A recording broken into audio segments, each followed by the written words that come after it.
I'm Edward, 36 years old, and for the past 15 years I've been a long-haul trucker, a career choice that made me the black sheep of my family. My father, a wealthy restaurant owner, and my siblings with their respectable professions never missed a chance to remind me how I disappointed them. But nothing prepared me for that family gathering last spring when they tried to trap me with a $6,000 restaurant bill after years of mockery. If you're watching this, drop a comment letting me know where you're tuning in from. Are you someone who's had to defend your career choice to family? Hit subscribe and join me as I share how I finally stood up for myself after years of judgment. Growing up in our suburban Chicago neighborhood, the pressure to succeed was always suffocating. Our 5-bedroom house with its manicured lawn and swimming pool wasn't just a home. It was a testament to my father's success story. Robert Mitchell, my father, started with a small sandwich shop, and through relentless work and cutthroat business tactics, built it into Mitchell's Fine Dining, a chain of upscale restaurants across 3 states. He never let us forget how he clawed his way up from lower middle-class roots to provide us with opportunities he never had. My mother, Linda, played her part perfectly as the restaurateur's wife. She hosted dinner parties for potential investors, organized charity events that conveniently featured catering from my father's restaurants, and maintained the social connections that kept our family in the right circles. She was elegant, poised, and completely committed to my father's vision of success. Then there was my sister Amelia, 3 years older than me and my father's pride. She checked every box on his success list, top of her class in high school, Ivy League undergrad, and then Harvard Law. By the time I was struggling through my sophomore year of college, she was already working at a prestigious law firm, specializing in corporate law, and making more money than most people twice her age. Family gatherings became showcases for Amelia's latest accomplishments: her promotion to junior partner, her strategic marriage to a surgeon, her designer wardrobe that somehow always came up in conversation. My brother Jason, 2 years younger than me, followed a similarly golden path. While I was trying to figure out what I actually wanted from life, he was being accepted to medical school. He specialized in cardiology, and by 30 he was part of an exclusive medical practice catering to wealthy clients. My father introduced Jason as my son, Dr. Mitchell, at every opportunity, his voice swelling with the pride that I never heard when he mentioned my name. And then there was me. From my earliest memories, I was drawn to anything with wheels and an engine. When I was 7, I spent an entire summer taking apart and rebuilding an old radio-controlled car, figuring out how every piece worked together. By 12, I was helping our neighbor Mr. Lawson work on his vintage Mustang, absorbing everything he taught me about engines, torque, and mechanical systems. My father dismissed these interests as playing with toys, and later as a phase that I would outgrow once I discovered real ambitions. In our family, education wasn't just important, it was the only acceptable path. Dinner conversations revolved around academic achievements, test scores, and college applications. When I brought home B's while Amelia and Jason brought home perfect report cards, the disappointment was palpable. Edwards just needs to apply himself. My father would say, as if my average grades were a choice rather than my best effort at subjects that never captured my interest. I tried, I really did. I accepted the spot at the business school my father had pulled strings to get me into. I sat through lectures on marketing strategies and financial projections, feeling more disconnected with each passing day. The only class that ever held my attention was a logistics course, where we studied supply chain management and the complex systems that move goods across the country. The summer between my sophomore and junior years changed everything. With my father's reluctant blessing, I took a job at a shipping company instead of the restaurant management internship he had arranged. The position was supposed to give me insight into business operations, but what it really gave me was my first experience sitting behind the wheel of a delivery truck. The freedom I felt on the open road, the satisfaction of mastering the handling of a larger vehicle, the sense of purpose in connecting suppliers to customers, it all clicked in a way nothing in the classroom ever had. When I returned to college that fall, everything felt wrong. The classroom seemed smaller, the assignments more pointless, and the career path ahead like a prison sentence. After 3 weeks of sleepless nights and growing anxiety, I made the decision that would fracture my family relationship for the next 15 years. I dropped out of business school to pursue a career as a truck driver. My father's reaction was nuclear. He called me to his home office, his face flushed with anger I had rarely seen even during his worst restaurant kitchen meltdowns. "You want to throw away everything I've built for this family to become a what? A trucker?" He spat the word like it was dirty. "People in our circle don't drive trucks, Edward. They hire people to drive trucks." "It's honest work," I argued. "The country depends on truckers for everything: food, medicine, clothing. Without us, the whole system falls apart." "Without us," he laughed coldly. "You're already talking like one of them. Listen to me carefully. If you continue with this ridiculous plan, you're on your own. No financial support, no connections, no inheritance. Everything I've built for children who respect what it means to be a Mitchell." In that moment, looking at my father's face, contorted with disappointment and status anxiety, something inside me solidified. I would make it on my own terms. I would build something I could be proud of, without sacrificing who I was. "Then I guess I'm on my own," I said quietly, standing up from his leather office chair. I'll never forget the look of shock that replaced his anger. He had never expected me to choose my own path over his approval. That night I packed everything I could fit into my used Honda Civic and drove to a friend's apartment. The next morning I applied to a truck driving school, using my small savings from summer jobs to cover the tuition. I was determined to prove that success didn't have to look like my father's definition. It could be built on my own terms, through work that actually meant something to me. Truck driving school was nothing like the business school classrooms I'd left behind. Instead of theory and case studies, everything was practical, hands-on knowledge that had immediate application. I learned the complex regulations governing commercial driving, mastered the techniques for handling a vehicle weighing up to 80,000 pounds, and studied the intricate logistics of interstate commerce. For the first time in my educational experience, I excelled without effort because the material actually engaged me. Obtaining my commercial driver's license (CDL) was one of the proudest moments of my life, though I celebrated it alone. I'd sent a text to my family about the accomplishment, receiving only a terse "Good luck with that" from my brother, and silence from everyone else. My first months on the road were admittedly brutal. As a rookie driver, I got the routes and schedules nobody else wanted. I drove through blizzards in the Midwest, navigated mountain passes with dangerous switchbacks, and endured endless stretches of monotonous highway that tested my focus and endurance.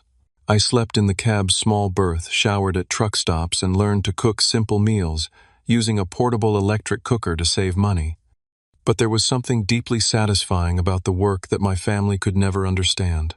Each delivery completed meant medical supplies reached hospitals on time, grocery stores could stock their shelves, or construction projects could continue without delay. I was part of the invisible infrastructure that kept America running, and that knowledge gave me a sense of purpose. My father's restaurants serving overpriced meals to people showing off their wealth never could. After 18 months of saving every penny while driving for a large shipping company, I had enough for a down payment on my own rig. A used but well-maintained Peterbilt 786. Becoming an owner-operator meant more risk but also more control and better pay. I named her Liberty because that's exactly what she represented to me. Over the next few years, I built a reputation among brokers and shipping managers as someone who delivered on time every time, regardless of conditions. I specialized in time-sensitive deliveries that other drivers avoided due to the pressure, but I thrived on the challenge. Gradually, my financial situation improved from barely making ends meet to comfortable stability. Through all this professional growth, family gatherings remained exercises in endurance. Initially, I tried to maintain connections by attending major holidays and family events, hoping that seeing my progress might change their perspective. I was wrong. The first Thanksgiving after I bought my truck, I arrived at my parents' house straight from a 3-day haul, too tired to change out of my jeans and flannel shirt before dinner. "Couldn't you at least have dressed for the occasion?" my mother asked, eyeing my clothing with thinly veiled disappointment. Amelia's brought her law partners and their wives. "Sorry, Mom. It was either arrive like this or not make it at all."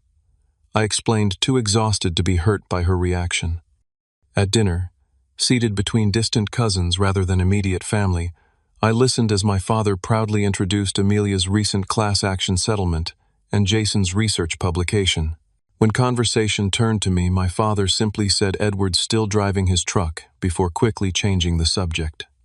Later that evening, Jason cornered me by the drinks table, lowering his voice to ensure no one else could hear. You know it's not too late to go back to school. I have contacts at several business programs that might consider you despite the gap in your education. This truck thing, it's just such a waste of your potential. I'm actually doing well, I countered. I've got steady contracts, I'm paying off my truck ahead of schedule, and I'm looking at expanding. Jason's patronizing smile made my stomach turn. That's cute, but let's be real. You're still just a guy who drives for a living. Do you really want to be 60 years old with nothing but back problems and road stories to show for your life? These interactions became the template for every family gathering. Christmas brought Amelia's backhanded compliments. That flannel actually looks nice on you, Edward. You've really embraced the whole trucker aesthetic. Father's Day dinners featured my father introducing doctors, lawyers, and business associates to everyone in the family except me. At my mother's birthday celebration, she tearfully confided that she kept my occupation vague when talking to her friends because she just didn't know how to explain it to people like us. The summer I turned 28, my mother's campaign to rescue me from my chosen career intensified. She began sending job listings for positions in my father's restaurant management team or with family friends' businesses, all accompanied by notes about health insurance benefits or retirement plans, as if I hadn't already established these things for myself. I spoke with Robert Jennings at the country club, she said during one particularly persistent phone call. His shipping department needs someone with knowledge of transportation logistics. It would be perfect for you, an office position with your background. You could wear nice clothes again, meet suitable people. Mom, I already have a career, I reminded her. I made 6 figures last year. Her pause spoke volumes. Well, that's surprising. But Edward, it's not always about money. It's about respect, connections, building something meaningful. I am building something meaningful, I insisted, just not something you recognize as valuable. Despite the constant belittlement, I continued to grow professionally. I developed a philosophy about work and worth that became my armor against my family's judgment. America was built by people who worked with their hands, who transported goods, who constructed buildings and roads, who served food and stocked shelves. Without us, the people my family looked down on their comfortable professional lives wouldn't be possible. Every time my father mocked my truck driving phase or my siblings made jokes about my blue-collar status, I reminded myself of this truth. By the time I hit 30, the financial gap between my family's expectations and my reality had narrowed considerably.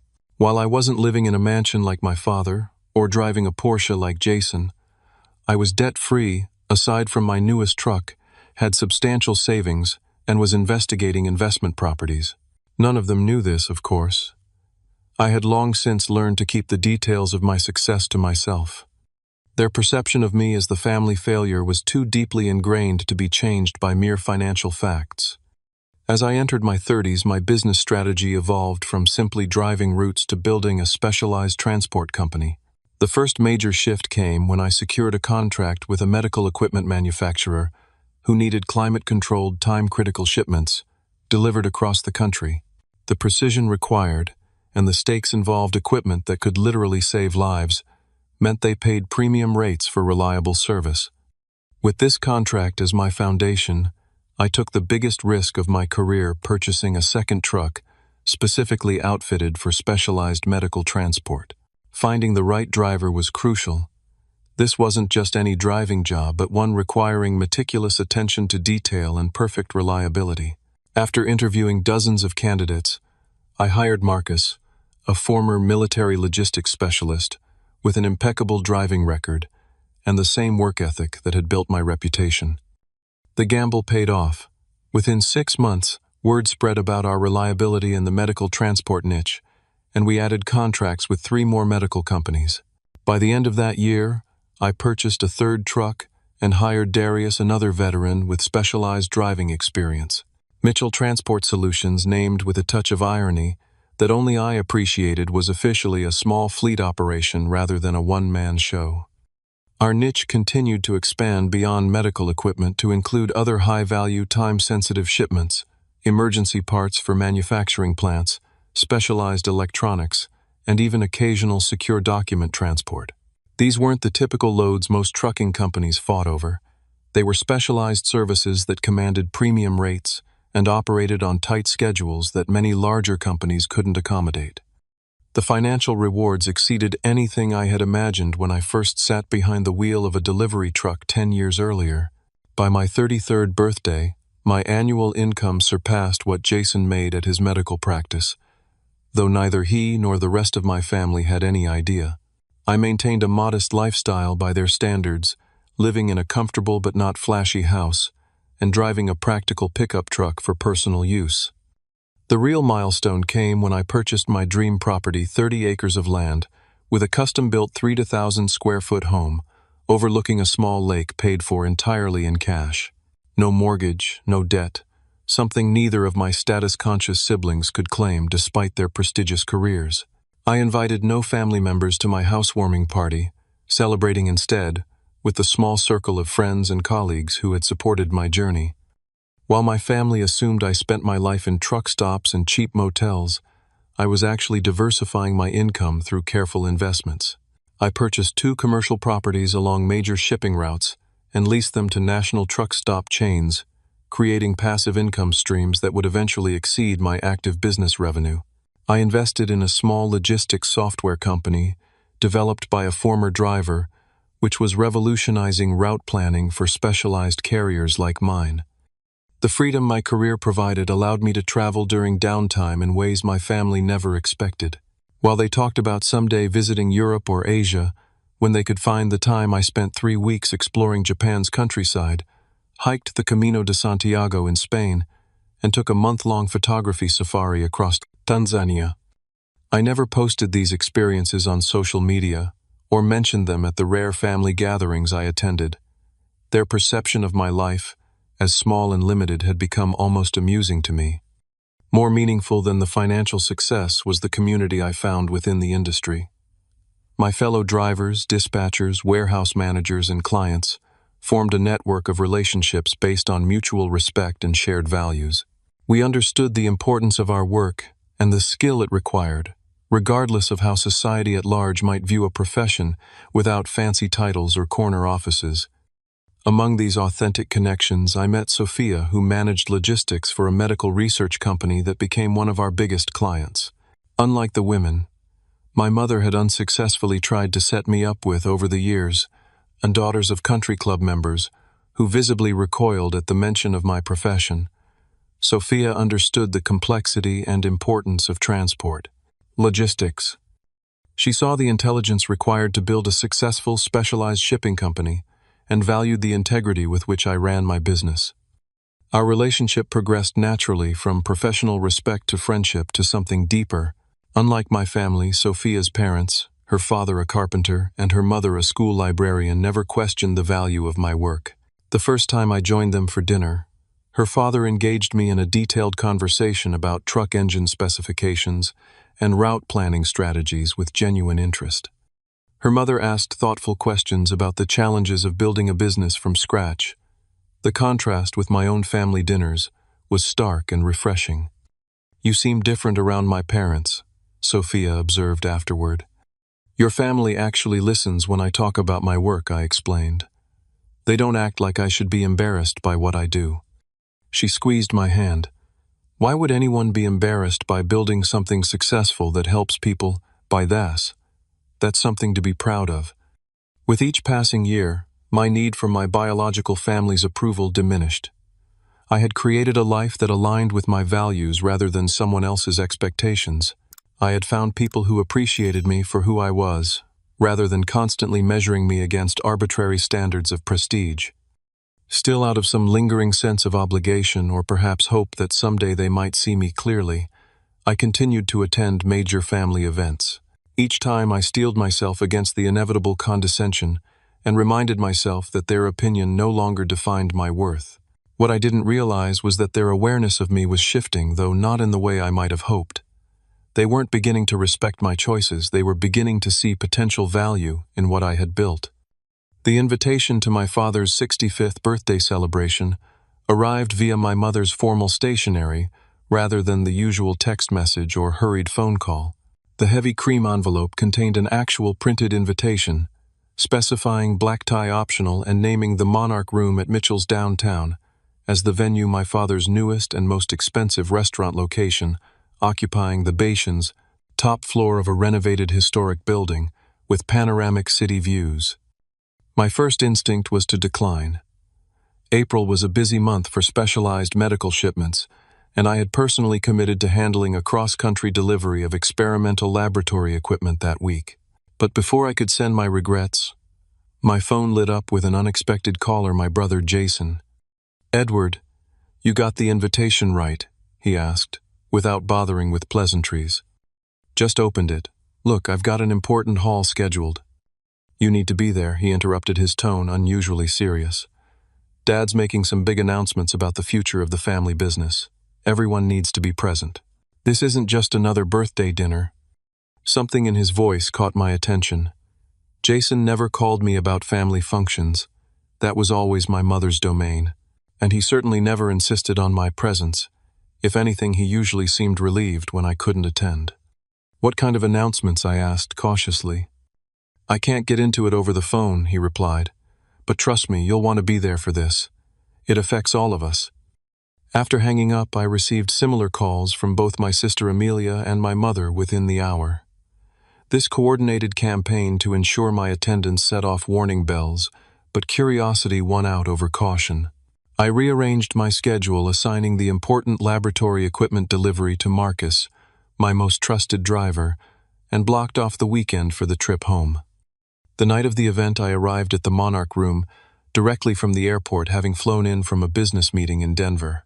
Though I'd chosen my best suit, a charcoal gray Tom Ford I'd purchased for client meetings with pharmaceutical executives, I still felt underdressed compared to the valet attendants at my father's establishment. The maitre d' escorted me to a private dining section separated from the main restaurant by etched glass doors. Inside, about 30 people were already gathered drinking champagne and making the kind of small talk that always made me feel like I was speaking a different language. I recognized family members, longtime business associates of my father, and several faces familiar from society pages, but unknown to me personally. "Edward." My mother's voice carried across the room with unusual warmth. She approached quickly, air-kissing near my cheek to avoid disturbing her makeup. "We were just talking about you. You look so polished tonight." Before I could respond to this backhanded compliment, my sister Amelia appeared at my elbow, champagne flute in hand and designer dress glittering under the chandeliers. "The prodigal brother returns," she said with a smile that didn't quite reach her eyes. "Jason mentioned your company has been expanding. You'll have to tell us all about it over dinner." I nearly dropped my newly acquired champagne. In 15 years, neither Amelia nor Jason had ever shown the slightest interest in the details of my business. Something was definitely off. "Where's Dad?" I asked, scanning the room.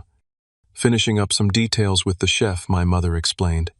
"He wants everything perfect tonight." "Oh, look who's here. You remember the Whitmores, don't you? Their daughter Charlotte just made partner at her investment firm." As my mother steered me toward a group of her friends, I noticed Jason in deep conversation with a man I didn't recognize, both of them occasionally glancing in my direction. The entire atmosphere felt charged with an undercurrent I couldn't quite identify. When we were finally seated for dinner, I found myself positioned prominently near my father rather than at my usual distant spot at family functions. The long table was already set with multiple wine glasses at each place, setting fine china bearing the restaurant's gold monarch butterfly logo and elaborate floral centerpieces that probably cost more than most families spent on a week's groceries. Notably absent were any menus. Instead, servers began bringing course after course without orders being placed: rare imported caviar on mother-of-pearl spoons, butter-poached lobster, with black truffle emulsion, Wagyu beef with foie gras. Each course arrived with a different premium wine poured generously and constantly refreshed. My father, seated at the head of the table, was uncharacteristically attentive toward me. "Edward, you must try this Bordeaux. It's from a small producer I discovered last year. Very limited production." Throughout the meal, family members and their guests asked me questions about my work with what seemed like genuine interest. How many trucks did I currently operate? What were the logistics challenges of medical transport? Was I considering expansion into new territories? After the main course, my father stood and tapped his crystal glass for attention. His commanding presence immediately silenced the table. Before dessert, I'd like to propose a toast, he announced, raising his glass. To family, our greatest strength and legacy. I'm proud to have all three of my children here tonight. Amelia, whose legal brilliance continues to impress everyone in her field. Jason, whose medical practice brings healing and hope to so many. And Edward, who has built his transportation business through determination and hard work. Each of you represents the Mitchell spirit in your own way. I nearly choked on my wine. Never in 15 years had my father spoken of my career with anything resembling pride or placed it alongside my siblings' accomplishments.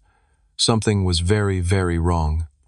As coffee and dessert were served, my father introduced several people I hadn't met before. Lawrence Bennett, a restaurant financier I vaguely recognized from business news, Marcus Whitfield, who apparently owned a restaurant supply chain, and Caroline Turner, introduced as a hospitality investment specialist. The evening proceeded with increasingly effusive compliments about my business acumen and entrepreneurial spirit from family members who had previously acted as if I drove a truck out of some form of rebellion rather than as a legitimate career choice. My brother actually used the phrase, impressive logistics operation, when talking about my company to one of the business associates. During a brief trip to the restroom, I overheard a conversation that confirmed my growing suspicions. Through the partially open door of a small private lounge, adjacent to the restrooms, I recognized my father's voice speaking to someone likely Jason based on the response. He has no idea, but the financials show his company is worth at least $3 million now, my father was saying. The real estate holdings alone would cover a significant portion of what we need. And you're sure he'll agree to the arrangement, Jason's voice replied.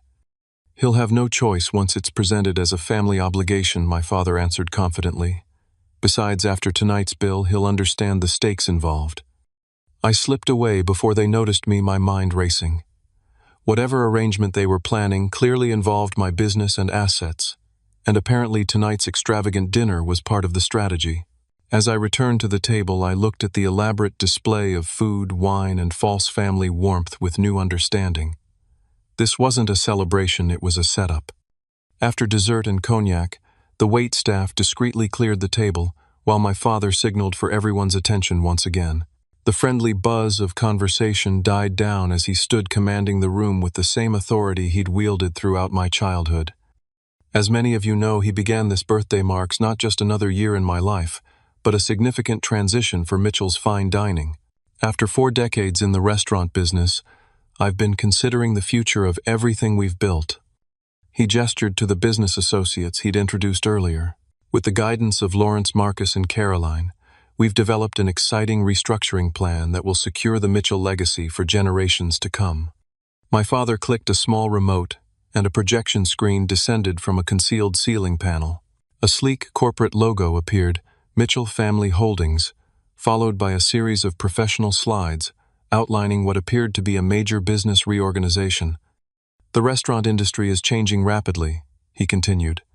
To stay competitive and continue our growth trajectory, we're consolidating all Mitchell businesses under a single family holding company. This will include our 8 restaurant locations, the catering division, our wine import business, and several exciting new ventures in hospitality. As he clicked through slides showing projected revenue streams and expansion plans, I noticed that the financial figures seemed oddly inflated compared to what I knew about the restaurant industry's typical returns. Something didn't add up. What many of you don't know, my father said, his voice dropping dramatically, is that recent market challenges and some unfortunate investment decisions have created temporary cash flow issues for our core business. Rather than seeking outside investors who would dilute our family's control, we've made the decision to keep Mitchell's entirely in family hands. The room grew uncomfortably quiet. This was clearly not the celebratory announcement many had expected. To facilitate this restructuring and address our current obligations, we're creating a true family partnership. My father continued, his eyes now fixing directly on me. Amelia, Jason, and Edward will each make an equal capital contribution to the new holding company, becoming equal partners with me in all Mitchell enterprises. A slide appeared showing the family organizational chart, with 4 equal boxes connected to the central Mitchell Family Holdings logo. My name was there linked to my siblings and father, with the words "Equal Partners" beneath. The capital requirement my father announced is $2 million per child. Amelia and Jason have already committed their portions. Edward, this is your opportunity to join your legacy with ours, bringing your business acumen and success into the family fold where it belongs. The shock must have shown on my face because my father quickly added, "Of course, we understand this requires careful consideration. That's why we've prepared comprehensive financial projections, showing how your investment will yield returns far exceeding what a trucking company could generate." My sister Amelia seamlessly took over, standing beside my father with the practiced ease of a courtroom presentation. We've already established the legal framework. Each of us will maintain autonomous control over our individual professional endeavors, while benefiting from the collective strength of the Mitchell brand and assets. She clicked to the next slide, which showed an alarmingly steep downward trend line labeled "Current Situation," followed by an aggressively upward curve labeled "Post-Restructuring Projection." Without this intervention, the current trajectory would lead to significant losses, she explained clinically. With our combined resources, we project 20% annual returns within 3 years. Jason stood next, adding the medical authority to this clearly rehearsed presentation. This isn't just about money, Edward. This is about preserving our father's legacy and creating something we can all be proud of. It's about finally bringing your skills back to where they belong, the family business. As this coordinated pitch continued, I sat stunned, processing what was happening. They hadn't suddenly developed respect for my career. They had discovered I was successful enough to be useful to them. After 15 years of mockery and exclusion, they now wanted access to my hard-earned capital to save a business they had never allowed me to meaningfully participate in. When the formal presentation concluded, my father addressed the broader gathering. "And now, to celebrate this new chapter for the Mitchell family, I've arranged a special dining experience tonight that exemplifies the standard of excellence our brand represents." He nodded to the maitre d' who approached with a leather folder. "The evening's experience comes to a total of $6,342, which we'll divide equally among the 4 Mitchell partners as our first official family business transaction." My father looked at me expectantly, his expression making it clear this was a test. My willingness to cover my portion of this extravagant bill would signal my agreement to the larger arrangement. Finding my voice at last, I asked the question no one in my family had apparently considered important. "May I see the company's complete financial records before making any decisions?" A flicker of annoyance crossed my father's face. "There's no need to get bogged down in details tonight. The overview we've provided shows the essential picture." "Actually, I think the details matter quite a bit when someone's asking for $2 million, I replied, keeping my tone even despite the anger building inside me, especially when that overview suggests the company may be in serious financial trouble. "It's not trouble," my father snapped. "It's a temporary cash position issue coupled with strategic expansion opportunities." "So you don't have the cash to cover existing obligations?" I pressed. Amelia interjected smoothly. "Edward, this is hardly the venue for diving into financial minutiae. We can schedule a proper meeting with the accountants next week. Tonight is about commitment to family." "Exactly," Jason added. "This is your chance to finally do something respectable with your success, to be part of something bigger than driving trucks around the country." As they continued their coordinated pressure, campaign pieces began falling into place. The unusual warmth from family members who had dismissed me for years, the strategic seating arrangement, the absence of menus, and the parade of expensive dishes and wines. The entire evening had been orchestrated to soften me up, impress me with the trappings of real success, and manipulate me into committing my resources to save their failing business. "Have you approached my bank?" I asked suddenly, remembering the fragment of conversation I'd overheard. The slight pause before my father answered told me everything. "We've had preliminary discussions with several financial institutions about the restructuring. Meaning you, or someone representing you, has been investigating my finances," I translated. Have you also been contacting my clients?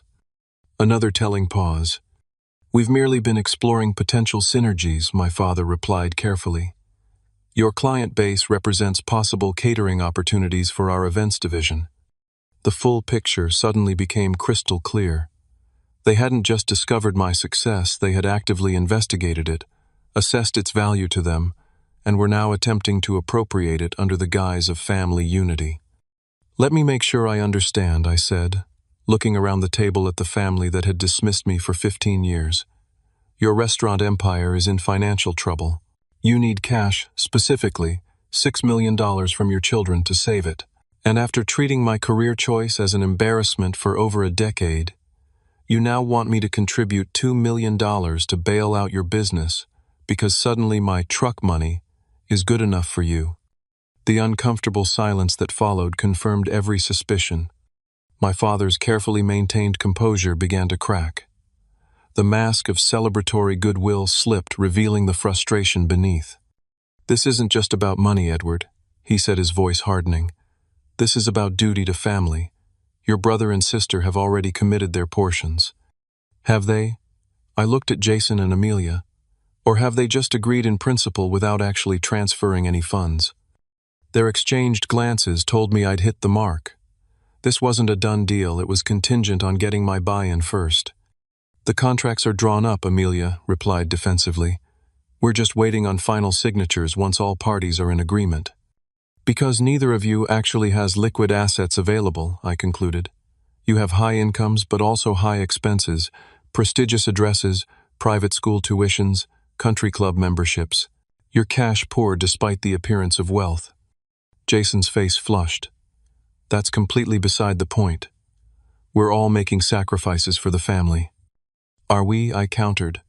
Because from where I'm sitting it looks like Dad has overextended the business, and rather than facing the consequences of those decisions you're trying to use family obligation to access my savings.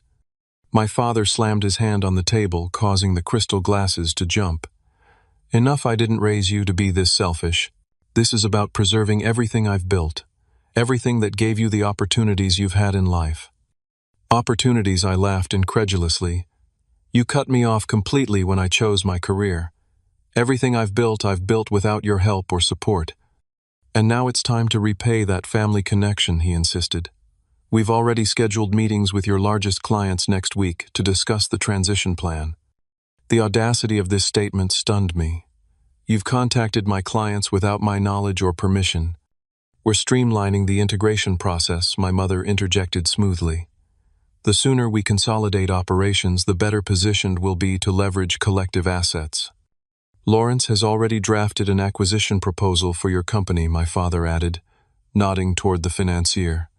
We're prepared to offer a very generous valuation as part of your contribution to the holding company. It dawned on me that they weren't just after my money, they were planning to absorb my entire business, the company I had built from nothing, while they mocked my choices.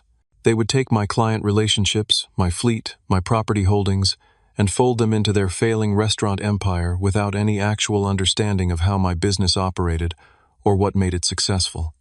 This dinner, I said, gesturing to the empty plates and wine glasses, was this some kind of test? See if I'd willingly pay $1,600 for my share of a meal I didn't even order.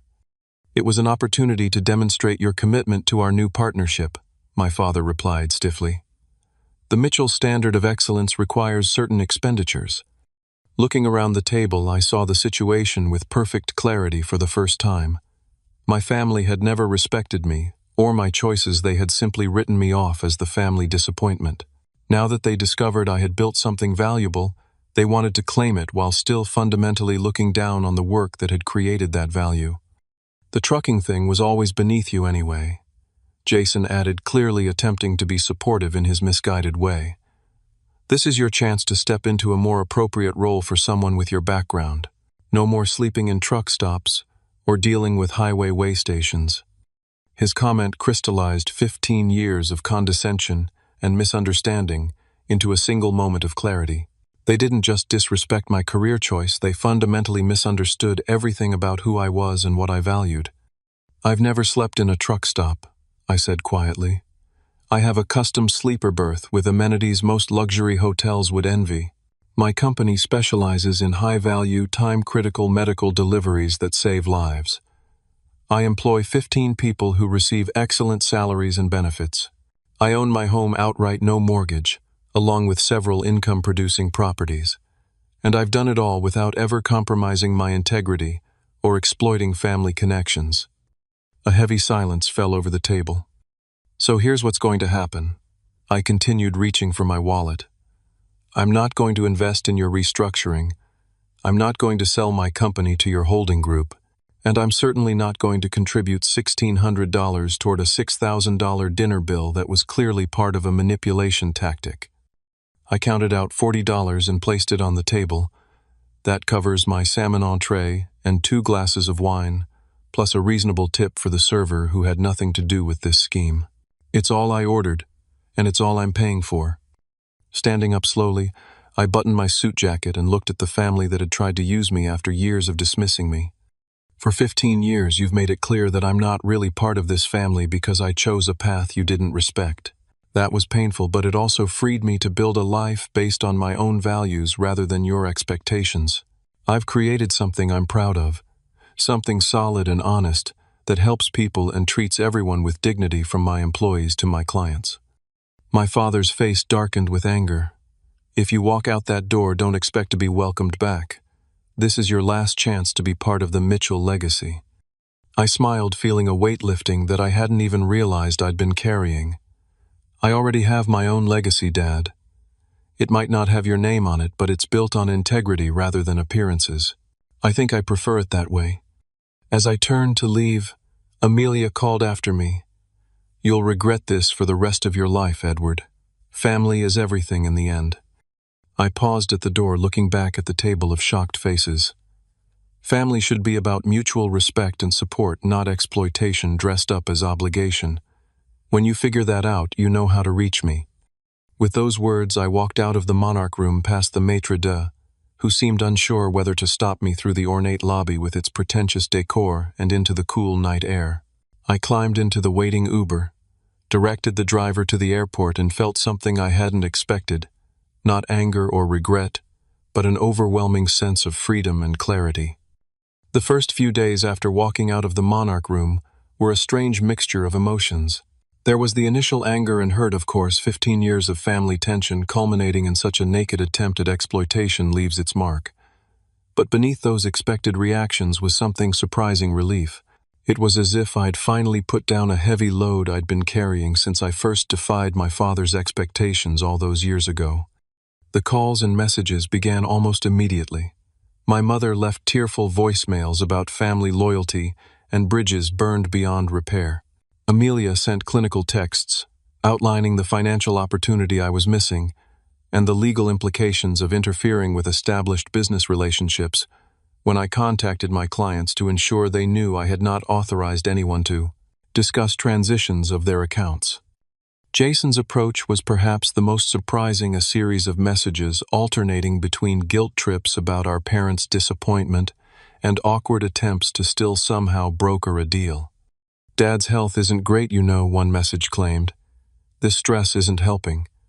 Couldn't you at least consider a smaller investment to keep the peace? I responded only once in a group text.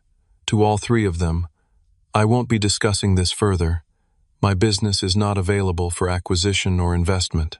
Any further contact with my clients or financial institutions regarding my company will be considered interference with business relationships and addressed accordingly. 3 weeks after the disastrous dinner, I received a call from Lawrence Bennett, the restaurant financier who had been at the birthday party. Professional courtesy led me to take the call, though I suspected its purpose. Your father wanted me to reach out one last time, he began awkwardly. The situation has become more urgent than we initially presented. Meaning the business is in worse shape than you admitted that night, I translated. His pause confirmed it. The restructuring has hit some roadblocks. Without the full family investment we anticipated, we've had to explore less favorable financing options. I'm sorry to hear that, I replied genuinely. Despite everything, I took no pleasure in my father's business difficulties. Would you reconsider a partial investment? Perhaps half of the original amount, Your siblings have increased their commitments, but there's still a significant shortfall. I doubted Amelia and Jason had actually increased anything. More likely they had continued making promises based on assets they didn't have liquid access to. But that wasn't my problem to solve. My answer remains the same, I said firmly. I wish you luck with the restructuring, but I won't be participating. 2 months later, a business news alert crossed my phone. Mitchell's Fine Dining Files. Chapter 11, Reorganization, Amid Expansion Debt. The accompanying article detailed how my father's aggressive expansion plans, coupled with several years of declining revenues at the original locations, had created an unsustainable debt burden. There was no mention of family investment attempts or the real story behind the bankruptcy filing.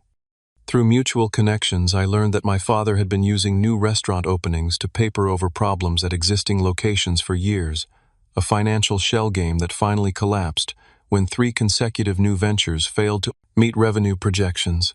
The family had attempted to blame me for the bankruptcy, claiming my last-minute withdrawal from a planned investment had triggered the crisis, a narrative that conveniently ignored the years of mismanagement that preceded it.